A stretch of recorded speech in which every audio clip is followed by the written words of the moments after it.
Busquen el bien y no el mal, y vivirán, y así estará con ustedes el Señor. El Señor esté con ustedes. Lectura del Santo Evangelio según San Mateo. En aquel tiempo se acercaron los discípulos de Juan a Jesús preguntándole: ¿por qué nosotros y los fariseos ayunamos a menudo y en cambio tus discípulos no ayunan? Jesús les dijo: ¿es que pueden guardar luto los invitados a la boda mientras el novio está con ellos? Llegará un día en que se lleven al novio y entonces ayunarán. Palabra del Señor. Muy queridos hermanos, tomen asiento un momento. Estamos ya en este miércoles después de ceniza y conviene que sigamos tratando de comprender este tiempo de gracia para que dispongamos nuestro corazón. Ya hemos hablado un poco acerca de estos días después de ceniza y tienen como, diríamos, clave de interpretación de la enseñanza, de un lado, el sentido de la ceniza, del que hemos hablado ayer, que tiene que ver con la humildad, que tiene que ver con la necesidad de que el amor de Dios queme todas nuestras vanidades, no solo los pecados, sino incluso cosas que son lícitas, pero que nos apartan del amor de Dios. Porque cuando yo tengo mis apegos por las criaturas y las cosas creadas, mi vida va a ser vana, mi vida va a estar más pendiente de mí mismo y de otras criaturas y de las cosas creadas que de Dios. Y entonces yo necesito recordar que para que el Señor me transforme radicalmente, yo tengo que volver a ser polvo. No solo en el sentido, diríamos, espiritual, de negarnos a nosotros mismos, sino incluso en el sentido literal. Vamos a tener que experimentar la muerte. Sin atravesar por el umbral de la muerte no podremos alcanzar en plenitud la vida nueva, si es que somos fieles al Señor. Entonces es muy importante la ceniza, no es algo supersticioso. Y ayer se nos hablaba justamente de la cruz y de negarnos a nosotros mismos. Y ahora se nos enseña acerca de una de las prácticas cuaresmales, de las tres: ayuno, oración y limosna. Se nos habla más específicamente del ayuno, porque uno puede creer que es muy observante, porque entre comillas hace rigurosamente, diríamos, solo pan y agua, o incluso diríamos ya, ni pan, solo agua, un día. Y entonces uno dice que es fiel soy al Señor. Puede que sí, puede que no. No es tan sencillo. Y por eso es que hoy se nos habla del ayuno. Y la clave es que para que esta práctica cuaresmal nos haga bien, sea para el Señor, se necesitan dos condiciones: que nuestro corazón esté quebrantado y que nos humillemos ante Dios. Si mi corazón no está quebrantado, ¿Qué significa? Hay personas que tienen mucha facilidad para llorar. Se les salen las lágrimas con mucha facilidad. Se alegran, se les salen las lágrimas. Se entristecen, se les salen las lágrimas. Tienen cólera, se les salen las lágrimas. ¿Eso es corazón quebrantado? Puede que sí, puede que no. El corazón quebrantado implica que yo tomo conciencia del pecado. No en abstracto, no en general, no de las estructuras de pecado, de mi pecado personal. Y el pecado es rebelarme, hacerle la guerra a Dios y simultáneamente pactar, hacer alianza con el enemigo de Dios. Las dos cosas a la vez. Y entonces le declaro la guerra a Dios, claro, muchas veces sin darme cuenta. Porque puedo vivir en pecado y yo creer que tengo mucha fe, que soy muy observante, pero solo externamente, no dentro de mi corazón. Y hasta que no descubra eso, yo todavía no tengo el corazón quebrantado. De otro lado, se necesita mi humillación. Eso implica darme cuenta que yo no soy nada, soy polvo, soy contingente, es decir, yo podría no existir y no cambia nada. Dios no tenía la obligación de darme vida, de traerme a la existencia, es un don de Dios.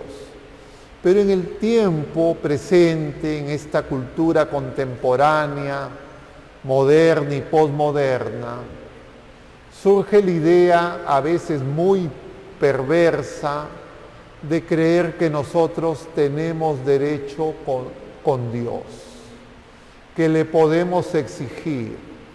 Y entonces hay personas que piensan más o menos así. Pero si Dios es bueno, si Dios me ama, ¿por qué me pasan estas cosas? ¿No se da cuenta que estoy sufriendo? ¿No se da cuenta que me duele? ¿No se da cuenta que hay injusticia? ¿Cómo puede Él, si es bueno, si es justo, si es Dios, si me ama, ser indiferente? No hay Dios. Ese es el discurso que el ateísmo introdujo y que especialmente un filósofo contemporáneo, Nietzsche, extendió. Y entonces dice, no, tú tienes que hacer las cosas, tú tienes que decidir, tú tienes que hacer, porque si tú no haces, nadie se va a ocupar de ti. Y entonces, luego se da un siguiente paso. Entonces, ¿para qué hago oración? ¿Para qué busco los sacramentos? ¿Para qué vengo a misa? Es una pérdida de tiempo. Yo podría estar dedicando este tiempo para hacer otras cosas, para resolver problemas. Si yo tengo talento, tengo dones, yo sé. Podría ganar dinero, incluso podría hacer el bien con ese dinero. Y entonces poco a poco uno se va apartando de Dios vía desconfianza. Y cuando nosotros desconfiamos de Dios, no nos humillamos ante Dios. Y podemos creer que nuestras lágrimas, que nuestras tristezas, que nuestro orgullo herido es igual que humillación. Y eso es muy común. Y es un engaño muy perverso, les digo, del demonio. Porque uno puede creer que está muy dolido de su pecado, porque sigue más o menos este discurso, pero yo, ¿por qué? ¿Cómo? Si yo soy tan inteligente, tan perfecto, ¿cómo pude haber dicho esto? ¿Cómo pude haber hecho esto? Entonces lo que me duele no es ofender a Dios, ni siquiera a veces tanto ofender a otras criaturas, sino que lo que me duele en realidad es que yo me equivoque, porque como yo soy perfecto, yo soy tan bueno, yo no me puedo equivocar. A mí me recuerda a esta situación que se ve muy comúnmente, ¿no? En las competencias deportivas, en el fútbol es muy común. Penales. Resulta que eligen a los que van a patear los penales, eligen generalmente a los mejores jugadores y de repente uno de los mejores jugadores falla el penal. Ese hombre se deshace en lágrimas. Eso es arrepentimiento, corazón quebrantado, eso es humillación, no, eso es puro orgullo herido.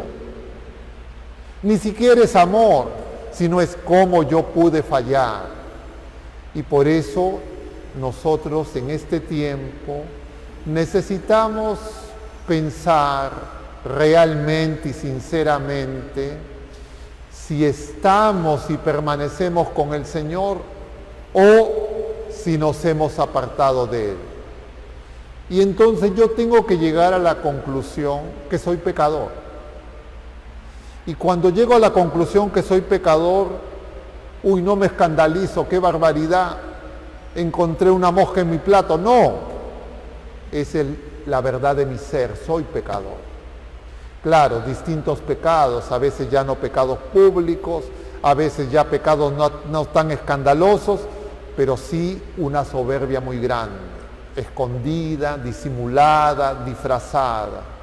Y entonces yo tengo que darme cuenta que eso me aleja de Dios y que me estoy acercando al Señor hipócritamente. En ese momento yo puedo hacer ayuno. Mientras que yo no esté en ese momento, mi ayuno todavía va a ser meramente externo y puede hacer que mi soberbia aumente más. Porque terminado el ayuno voy a decir, uy, qué bien, yo he hecho ayuno. Y le voy a preguntar a los demás, ¿y tú hiciste ayuno? A ver, cuéntame cómo fue tu ayuno, para regodearme conmigo mismo y decir, yo soy mejor, yo soy santo. Ya estoy con Satanás y no me voy a dar cuenta. Entonces, en este pasaje del Evangelio, Mateo capítulo 9, el Señor quiere que nos demos cuenta. Entonces, efectivamente, los fariseos hacían ayuno y los fariseos estaban muy lejos del Señor. También los discípulos de Juan el Bautista hacían ayuno, y mucho ayuno, dice a menudo. Pero los discípulos del Señor no hacen ayuno. ¿Por qué? Porque están con el Señor. Y el Señor les dice, cuando se lleven al novio, ahí ayunarán. Es decir, el ayuno es consecuencia de que yo tome conciencia de que me he alejado de Dios. Como Pedro. Pedro, después de la última cena, Jesús les ha anunciado que uno lo va a traicionar. Y todos empiezan a decir yo, para que les digan tú no eres. Y el Señor les dice que los van a abandonar, que los van a dejar solo. Y Pedro dice, yo jamás, yo te seguiré a donde vaya, yo voy a dar mi vida por ti. Y el Señor lo mira compasivo a Pedro de su presunción y le dice, hoy me vas a negar 3 veces. Antes que cante el gallo. Y efectivamente nos relatan todos los evangelios. Pedro lo niega la primera vez, no se da cuenta que lo ha negado. Lo niega la segunda vez, tampoco se da cuenta. Lo niega la tercera vez, tampoco se da cuenta. ¿Cómo se da cuenta Pedro que ha negado al Señor? Porque el Señor le ha dicho, va a cantar el gallo. Si no fuera por el gallo, Pedro seguiría negando al Señor y hubiese terminado como Judas. Es decir, no fue nada que hizo Pedro para darse cuenta. Fue la gracia del Señor. ¿Y qué le escuchó lo del gallo? Porque pudo ser que Jesús le decía eso a Pedro y a Pedro se le olvidaba el gallo. ¿Qué gallo ni gallo? Y entonces Pedro recordó esa palabrita, el canto del gallo, que en ese momento para Pedro diría, qué tonterías. O Pedro pudo pensar, no, bueno, a esta hora ya los gallos cantan. Por acá no hay tantos gallos. ¿ya? Pero ya cuando empieza a amanecer, las aves empiezan a piar. Entonces uno dice, ya está amaneciendo, ahora está amaneciendo más tarde, ya está cambiando el momento en que hay mayor luz, pero todo es gracia. Entonces, ¿el ayuno va a producir mi conversión? No, al revés. Me quebranto, empiezo el camino de la conversión, consecuencia el ayuno. Pero si yo todavía no tengo nada de esas cosas en mi corazón, mi ayuno va a ser externo. ¿Y cómo me doy cuenta? Porque yo estoy faltando al mandamiento del amor. Digo que amo a Dios, pero no amo a mis hermanos. Y me voy a dar cuenta con mis injusticias contra los demás, como dice Isaías, con mis maltratos con los demás. Me voy a convertir en un tirano con los demás y voy a creer que soy muy recto. Es que yo soy muy justo, yo soy muy recto, yo no acepto acá ni una arruga de nadie. ¿Por qué faltaba más? Si acá de lo que se trata es que seamos perfectos. Entonces me fijo en la paja, en el ojo ajeno, no me fijo en la viga en el propio, y entonces mi ayuno es absolutamente vano y no voy a vivir la Cuaresma. Y el Señor quiere que nos demos cuenta, porque puede haber mucha lágrima, puede haber mucho ayuno, puede haber mucha limosna, puedo decir que estoy haciendo mucha oración, pero no estoy con el Señor. Es desde dentro. Y a lo profundo de nuestro corazón, ni siquiera nosotros mismos, solo Dios. Y entonces yo tengo que pedir esa gracia. Ya la semana pasada la iglesia, el Señor a través de su iglesia nos iba preparando. Yo tengo que decirle al Señor, creo pero dudo, aumenta mi fe. Y entonces empezaré a hacer oración para escuchar al Señor y el Señor me hará ver en oración todas esas cosas que me alejan de Él. Pero no como yo me puedo engañar, porque hay personas que vienen y se confiesan, Padrecito, tengo 90 años, pero hay un pecado que no he confesado. Cuando estaba en el jardín de la infancia tenía mi compañerita y ella tenía su lapicito de color y yo me lo robé. No se lo devolví. Y entonces ahora me he acordado y vengo a confesar. Y yo le digo, ¿y no será que usted algo no está recordando? Porque lo más probable es que ese no sea el pecado. Lo más probable es que eso simplemente sea su orgullo, su falsa, entre comillas, conversión y arrepentimiento. Porque generalmente los pecados los tenemos en la cara. Y siempre el primero es que no amamos a Dios, que ocupamos el lugar de Dios, que le hacemos la guerra a Dios, que no dejamos que el Señor reine y que encima nos disfrazamos de ser fieles, de ser dóciles, de ser buenos hijos de Dios. El Señor nos conceda la gracia para que con su luz podamos realmente quebrantar nuestro corazón y de esa manera verdaderamente hacer ayuno. Que nuestra Madre Santísima y San José nos ayuden para que podamos vivir en la libertad de los hijos de Dios. Que así sea.